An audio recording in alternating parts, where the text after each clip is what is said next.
ഒരു MLA നിയമസഭയിൽ ചോദിച്ചു, 44,000 തൊഴിലാളികളുണ്ടായിരുന്ന KSRTC ഇപ്പൊ 22,000 തൊഴിലാളികളല്ലേ ഉള്ളൂ എന്ന്. പക്ഷെ നിയമസഭയിൽ പറയാനുള്ള സംസാരിക്കാനുള്ള സമയക്കുറവുകൊണ്ട് ഞാൻ പറയുക, അദ്ദേഹത്തിന്റെ കണക്ക് തെറ്റാണ്. കാരണം സംഭവം കറക്റ്റാണ്. ഇപ്പൊ 22,000 തൊഴിലാളിയുണ്ട്, 42,000 തൊഴിലാളി ഉണ്ടായിരുന്നു. ഈ 42,000 തൊഴിലാളി ഉണ്ടായപ്പോൾ KSRTC ഓടിച്ചിരുന്നത് ഏതാണ്ട് 3,850 വണ്ടിയാണ് കണ്ടത്. 22,000 തൊഴിലാളിയായിട്ട് കുറഞ്ഞപ്പോഴും ഒരു വ്യത്യാസമില്ല, അത്രയും വണ്ടി ഓടുന്നുള്ളൂ. അപ്പൊ അതിന്റെ അർത്ഥം 42,000 പേര് വേണ്ട, 22,000 പേര് മതിയെന്നാണ്. ഇന്ത്യയിൽ ഒരു ബസിന്റെ ശരാശരിയിൽ ഏറ്റവും കൂടുതൽ ജീവനക്കാരുണ്ടായിരുന്ന KSRTC ആണ്. അപ്പൊ അത് കുറച്ചു കൊണ്ടുവരിക. ഇതിങ്ങനെ വലിയ വയറുമായിട്ട് നടന്നിട്ടില്ല. വലിയ വയറ് നിറയണ്ടേ. അപ്പൊ അതുകൊണ്ട് KSRTCയിൽ ഒരു കുഴപ്പവും സംഭവിച്ചിട്ടില്ല. 22,000 തൊഴിലാളിയായി മാറുമ്പോഴും ഇപ്പോഴും കുറെ ആളുകൾ വെറുതെ ഇരിക്കുകയാണ് വണ്ടി ഓടിക്കാതെ. ഇതെല്ലാം മനസ്സിലാക്കി നമ്മൾ ഓരോ നിമിഷവും ഇതിന് പുറകെ നിൽക്കണം, അല്ലെങ്കിൽ അപകടത്തിലേക്ക് പോകും ഓരോ നിമിഷവും. അപ്പൊ അത്രത്തോളം ശ്രദ്ധയോടെ നമ്മൾ ഇതിനെ കൈകാര്യം ചെയ്താൽ നിങ്ങൾക്ക് യാത്രക്കാർക്ക് അതിഗംഭീരമായ സൗകര്യങ്ങളാണ് KSRTC തരാൻ പോകുന്നത്. സ്ലീപ്പർ ബസ്സുകൾ, എയർ കണ്ടീഷൻ ബസ്സുകൾ 36 ഇറങ്ങുക ഉടനെയാണ്. ഗ്രാമപ്രദേശങ്ങളിലെ ചെറിയ ബസ്സുകൾ മുഴുവൻ മാറാൻ പോകുന്നു. പുതിയ ബസ് വരാൻ പോകുന്നു. നല്ല പാട്ടൊക്കെ കേട്ട് പോവാം. അപ്പോൾ ഒരാൾ എന്നോട് ചോദിച്ചു, സാറേ പാട്ട് വെച്ചാൽ ഒരു മരണ വീട്ടിൽ പോകുന്ന ആളുണ്ടെങ്കിൽ അയാൾക്ക് വിഷമമായിരിക്കില്ല. ഞാൻ പറഞ്ഞു, ഒരാളല്ലേ മരണ വീട്ടിൽ പോകുന്നുള്ളൂ, 50 പേര് മരണ വീട്ടിൽ പോകുന്നില്ലല്ലോ, അവർ കേട്ടോട്ടെ. നമ്മുടെ പ്രൈവറ്റ് ബസ്സുകളെക്കാൾ ഗംഭീരമായ KSRTC ബസ്സുകൾ വരാൻ പോവുകയാണ്. ഗ്രാമപ്രദേശങ്ങളിൽ ലോക്കൽ ബസ്സുകൾ പോലും ആധുനികമായ ബസ്സുകൾ വരാൻ പോവുകയാണ്. സ്റ്റൈലാക്കിയാണ്. KSRTCയിൽ സൂപ്പർ സ്റ്റാറുകൾ പോലും വരുന്ന ആളുകളിൽ കയറി യാത്ര ചെയ്യും എന്ന് ഞാൻ നിങ്ങൾക്ക് ഉറപ്പ് തരികയാണ്. കാരണം ഇത് എല്ലാ സ്കൂട്ടറും കാറും ഉപേക്ഷിച്ച് ഇതിൽ പോകുന്നതാണ് നല്ലത് എന്ന് മനസ്സിലാക്കുക. നമ്മൾ KSRTCയിൽ പ്രീമിയം സൂപ്പർ ഫാസ്റ്റ് എന്ന വണ്ടി ഇറങ്ങിയിട്ടുണ്ട്. Push back seat, free wifi, seat belt, പാട്ട്, സിനിമ എല്ലാം കാണാം. ഈ വണ്ടി 10 വണ്ടികളാണ് കേരളത്തിലുള്ളത്. 12 വണ്ടിയാണ് ഇപ്പോൾ ഓടുന്നത്. ഈ 12 വണ്ടികളിൽ 10 വണ്ടി, 2 വണ്ടി ഓടി തുടങ്ങിയിട്ട് 2 ദിവസമായുള്ളൂ. ഈ 10 വണ്ടികളും ദിവസം പാലക്കാടും തൃശ്ശൂരും പോയി വരുന്ന വണ്ടികളാണ്. കാരണം ഹൈവേ പൊളിച്ചിട്ട് കോഴിക്കോടേക്ക് പോകുന്നില്ല. 10,000 രൂപ ശരാശരി ഒരു ദിവസം ലാഭം ഉണ്ടായിക്കൊണ്ടിരിക്കുകയാണ് ഈ വണ്ടി.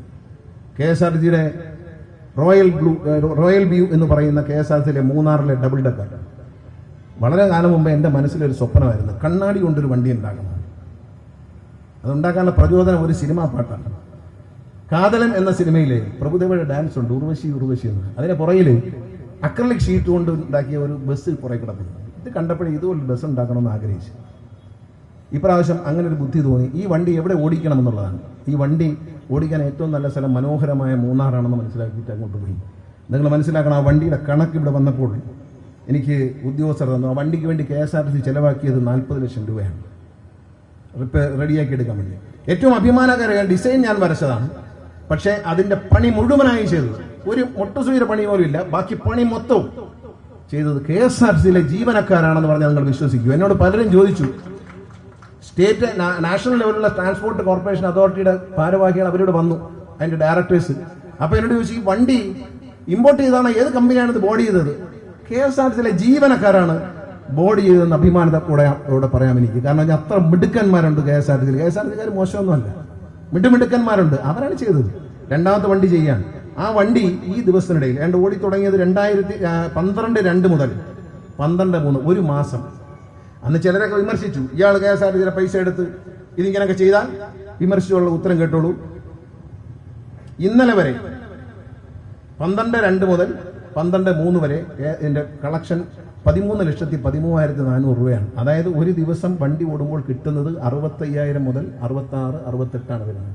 അതിൽ 13,000 രൂപയാണ് ഒരു ദിവസം ചെലവ്. ബാക്കി പൈസ മൊത്തം പ്രോഫിറ്റ് ആണ് KSRTC. ലാഭമാണെന്ന്, എല്ലാ ചെലവും പോയിട്ട് ലാഭമാണ്. അപ്പൊ ഒരു ദിവസം ഒരു 30,000, 40,000 രൂപ KSRTC വണ്ടി ലാഭം ഉണ്ടാക്കുന്നു. മെയ് മാസം, ജൂൺ മാസം ആകുന്നതിനും ഈ വണ്ടി ചിലവാക്കിയ പണം ലാഭമായി തിരിച്ചു പിടിക്കും. ഓരോ വണ്ടിയും നമ്മൾ ഇങ്ങനെ എണ്ണി കണക്കൂട്ടിയാണ് ഓടിക്കുന്നത്. കാരണം നഷ്ടത്തിൽ ഇനി ഇതിന് മുന്നോട്ട് പോകാൻ പറ്റുന്നത്. ഞാൻ പറഞ്ഞു വന്ന വിഷയം, ഈ ബസ് നിങ്ങൾ 10 ബസ് തരാണ്. എല്ലാവരും, എല്ലാ സംഘടനകളും പൊതുപ്രവർത്തകരും എല്ലാം ഒന്നിച്ചുകൊണ്ട് ഈ ബസ്സിൽ കയറി പോകണം പരമാവധി ആളുകൾ. പിന്നെയും ഞാൻ ഹൈക്കോടതിയിൽ ഇറങ്ങിയിട്ട് അടുത്ത വണ്ടി കയറി പോയിക്കോളാം എന്ന ചിന്ത ഉപയോഗിച്ചുകൊണ്ട് ഇതിന്റെ സമയം അനുസരിച്ച് നമ്മുടെ യാത്രയൊന്ന് ക്രമീകരിക്കുക. നിങ്ങൾക്ക് ഏതെങ്കിലും കാരണവശാൽ ഇതിന്റെ സമയത്തിന് അപാകതയുണ്ടെങ്കിൽ ബഹുമാനപ്പെട്ട MLA അറിയിച്ചാൽ മതി. അതനുസരിച്ച് ട്രാൻസ്പോർട്ടിലെ ഉദ്യോഗസ്ഥർ ആ ഷെഡ്യൂളിൽ മാറ്റം വരുത്തി തരും. നിങ്ങൾക്ക് ഏറ്റവും ഉപയോഗമുള്ള സമയത്തിലല്ല ഈ വണ്ടി വരുന്നതെന്ന് കണ്ടാൽ ഒരു ദിവസം പോലും താമസിക്കരുത്. ഉടൻ MLA അറിയിക്കണം. MLA ഉടനെ അവരോടും പറയണം, എന്നെയും വിളിച്ചോണം. അല്ലെങ്കിൽ എന്റെ പ്രൈവറ്റ് സെക്രട്ടറി വിളിച്ച് അറിയിക്കുക.